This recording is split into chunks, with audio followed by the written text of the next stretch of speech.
Hey guys, it's Will here. I appreciate your time. Welcome to my kitchen. I look forward to being able to show you guys how to put together a really nice Caribbean meal. And I got my allspice, which is a staple of Jamaican cooking, along with Scotch bonnets. I've got a tie-dye t-shirt on and some Bob Marley playing in the back. So let's get this thing together and cook some jerk chicken.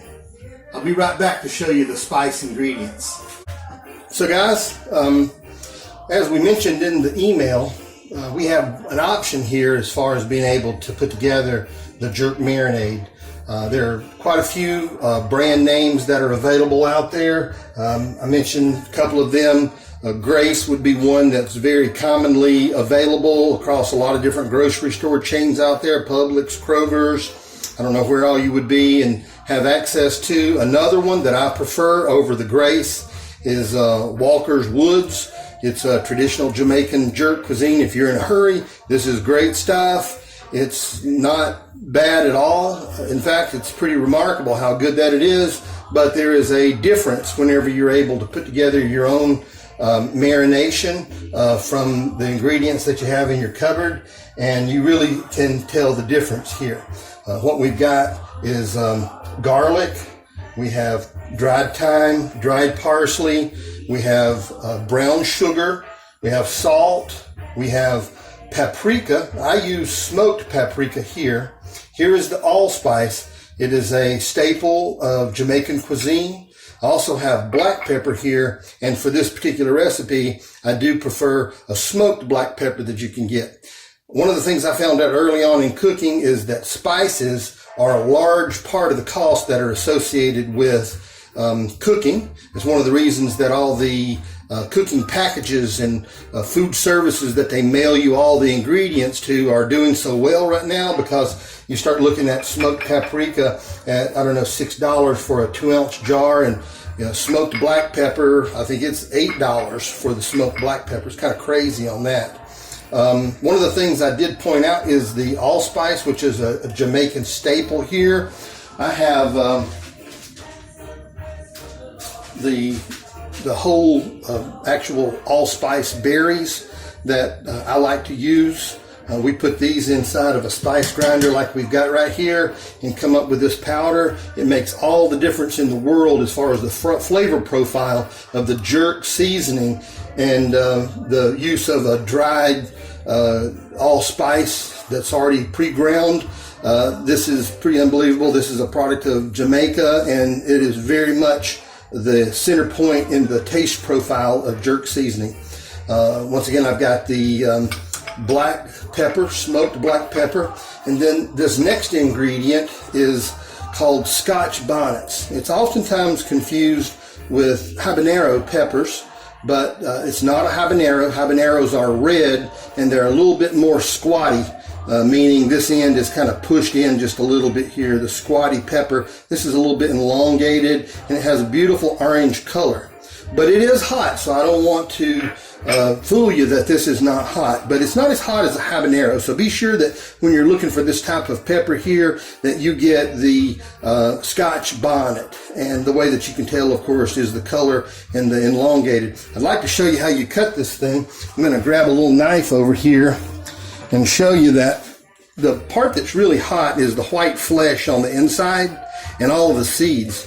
And so if you take this guy here and you cut him across the bottom, and then you take your knife and you reach in and you core him out. Some people may want to use gloves to handle these peppers, because on a capsaicin scale, which they call Scoville units, this guy right here is about 150,000 Scoville units. A habanero pepper is about 200 in the Scoville unit, as compared to something like a jalapeno. Jalapenos are about 2,000 on the Scoville unit. So 2,000 jalapeno, about, I don't know, 150,000 Scoville units for the Scotch bonnet. and about 200,000 for habanero. So, but the hot part, like I said, is down inside of there. If you reach inside and you core that little bit out, that little bit of white stuff, you really reduce the heat a lot. One of the tricks that I used to do for my mom, because she didn't like the heat, but she liked the flavor that this little pepper produces. And so if you get all the meat out of the inside, then you can take and reach into the sink here and just rinse the core out. You can even take a little paper towel and reach your finger down inside. And what this does is it soaks up some of the oil that's down inside of that pepper so that you get all the flavor, but you don't get any of the heat. Just be careful if you're wearing contacts. If you touch your eyes after you've touched these Scotch Bonnet peppers, you'll probably have to go to the hospital.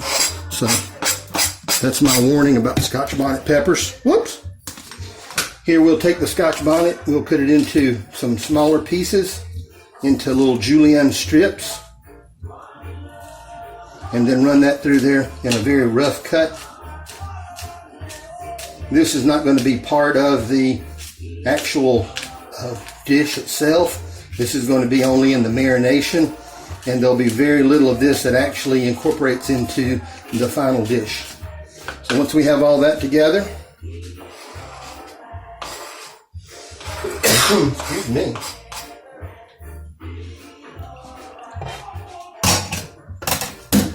The idea, of course, is to have all your ingredients measured out, and then taking a pretty large stainless steel bowl.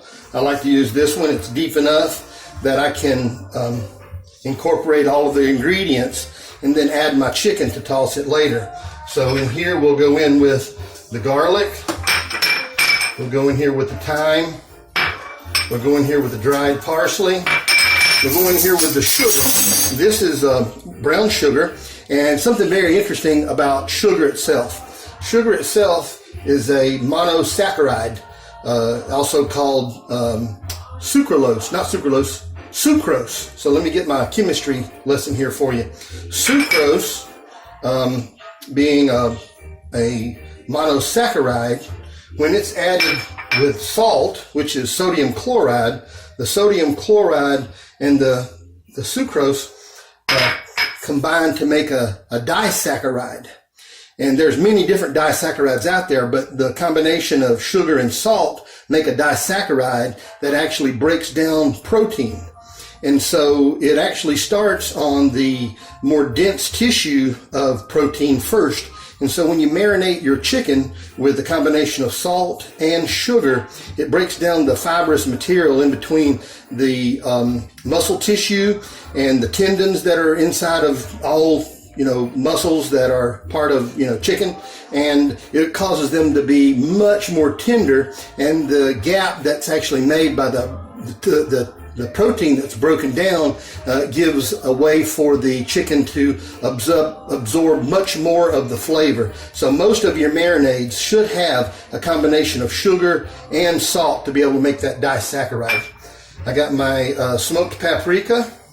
I have already ground up some of the allspice, and we have the ground allspice here. I add that, the smoked black pepper. I have my Scotch Bonnet pepper that goes in.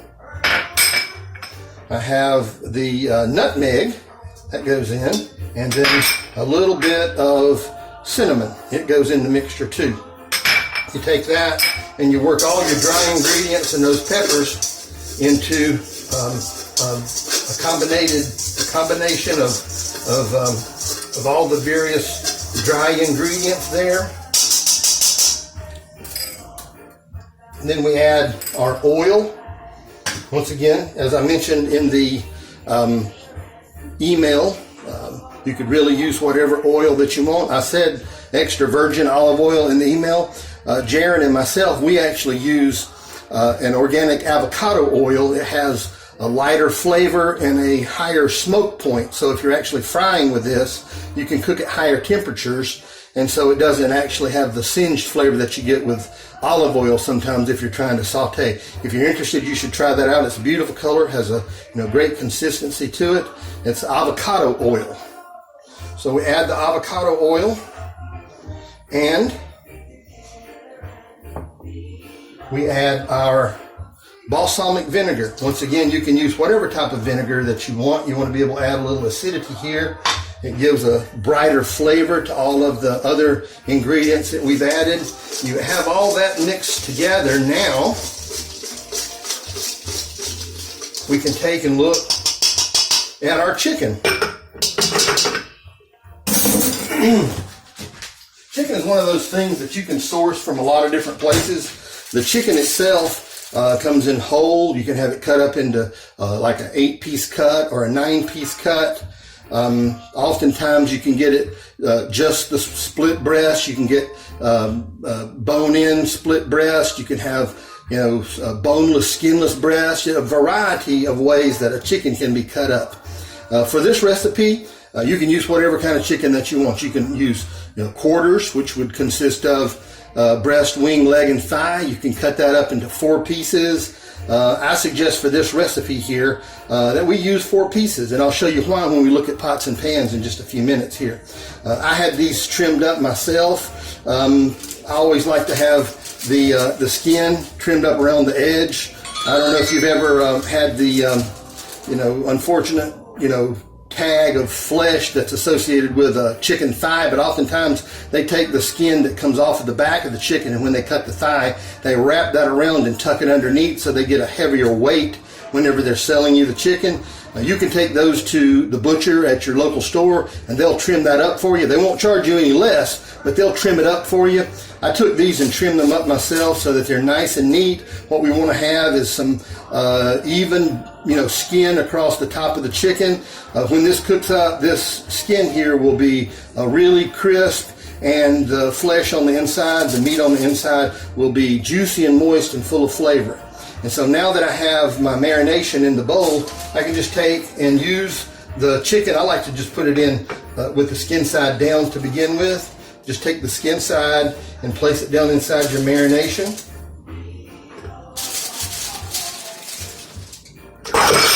Whoops, party foul.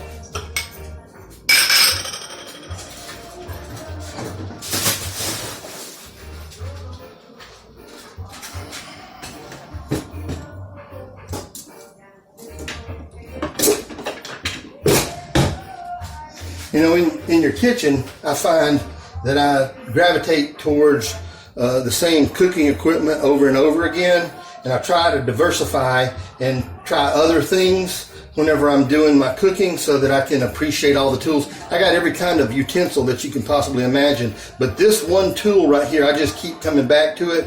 It's a bamboo handle with a silicone blade on it. It has curvature that meets the bottom of the pan, a flat edge to be able to go across the top of any type of griddle or frying pan. And because it's silicone, it can take temperatures up to about 500 degrees. So not only is it a spatula that you can stir and cook with, it's something that you can actually use inside a pot on a stove, and you won't have any problems with this tip melting. So I just love this tool right here. My wife bought it for me, and I go to it all the time when it comes to stirring, whether it be in a bowl or whether it be on the stove top. So here's a look at what we've got going in here. We've got the marination, we've got the chicken inside of there, and we're basically going to fold it over and let all of those juices get inside all the little nooks and crannies of those chicken breasts.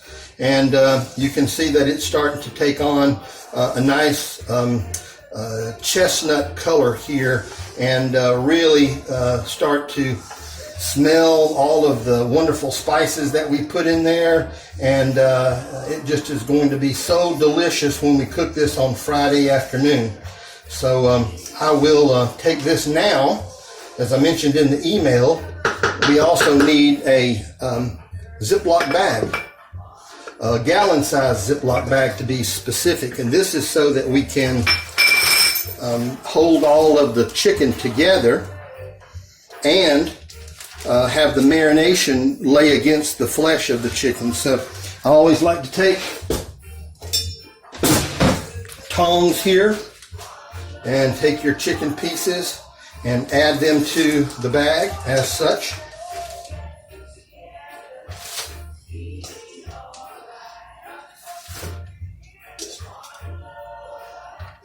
And then don't waste any of the marination that's in your bowl there.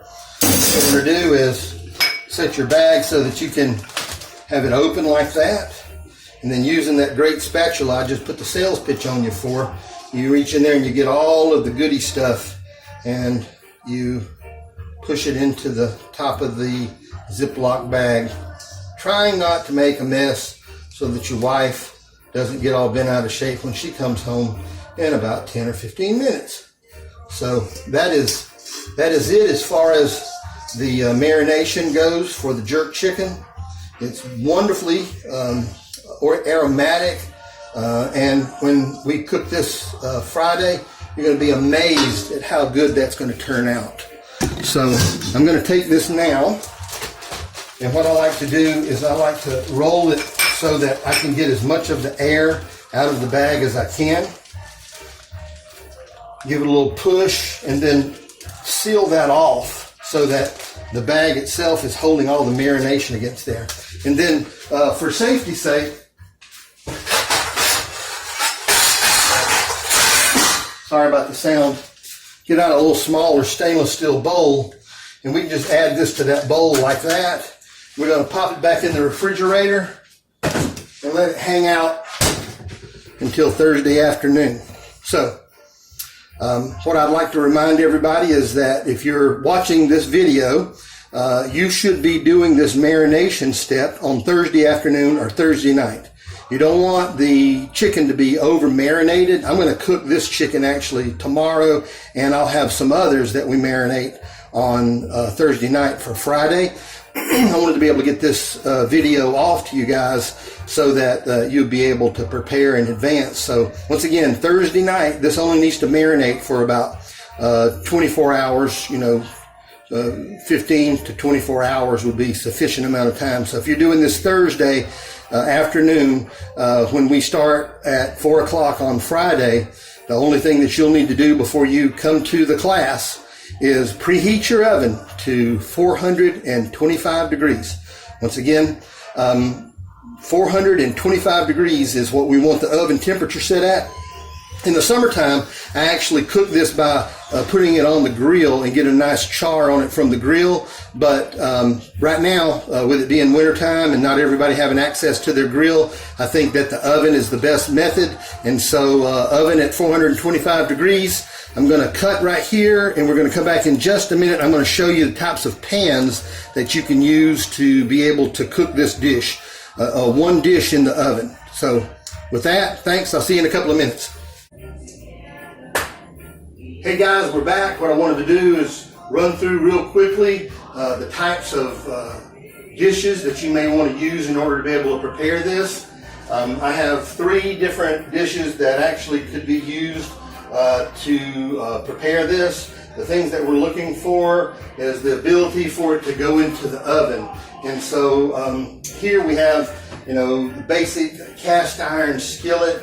It's deep enough that it can hold the rice and the chicken. We won't be using the lid for this application, but the dish is really nice for this particular purpose. The only downside to it is that the iron skillet that probably weighs about 10 to 12 pounds.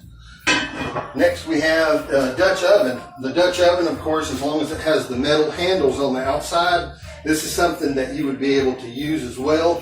Once again, we're not going to use the lid. Whenever we do the rice and the chicken together, we'll have the lid off, but this is a nice dish to be able to do that with. So either a deep frying pan or a Dutch oven. But the dish that I like the most, and I use it more frequently than anything else, just like I said earlier, with the spatula that I gravitate to this particular Corningware pan. It has the same capabilities as the Dutch oven or the skillet with a lot of advantages. First of all, you can go from stovetop to oven. It has ceramic Corningware handles on it, so it has the ability to go in to a temperature of almost 500 degrees. It has a lid so that you can put on the stovetop. It also has the lid that can go into the oven. If you wanted to use it as a Dutch oven, you could certainly do that. And then when you're all through, it has the ability to use one of these burpable lids so that any leftovers that you have, you could go directly into the refrigerator with them. And so it really does well for this particular application. I'll be using this Corningware dish when I prepare on Friday the rice and beans with the chicken. And the rice will start out here. The chicken will actually start out in the oven. And then once the chicken gets to a certain point, we'll put it on top of the rice. And then this will go back into the oven for the remaining time while we start to prepare some of the other things. So I wanted to go through these items for you here so that you could see a dish that you may be able to use, a pot or a pan, whatever you would call your utensils. You need to have something that is able to go from stovetop into the oven without handles, and you won't need a lid. Just make sure that it's deep enough so that you can put your chicken and rice, you put your beans and rice mixture on the bottom, and then you'll be able to set your chicken pieces on the top for the final cooking step. That's it, guys. So really looking forward to our Cooking with Crutches episode coming up this Friday.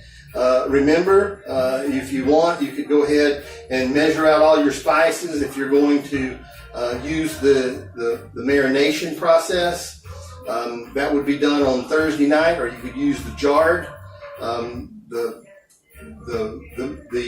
cooking class would start with the chicken coming out of marination and going into the oven. And so for timeliness and being able to get this all done in an hour, I'd like for you to go ahead and set your oven temperature at 425 degrees. And we'll kick off there on Friday. So thanks so much for your interest.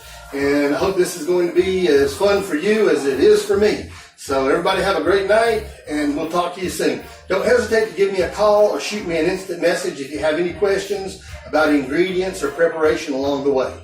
Thanks, and have a good night.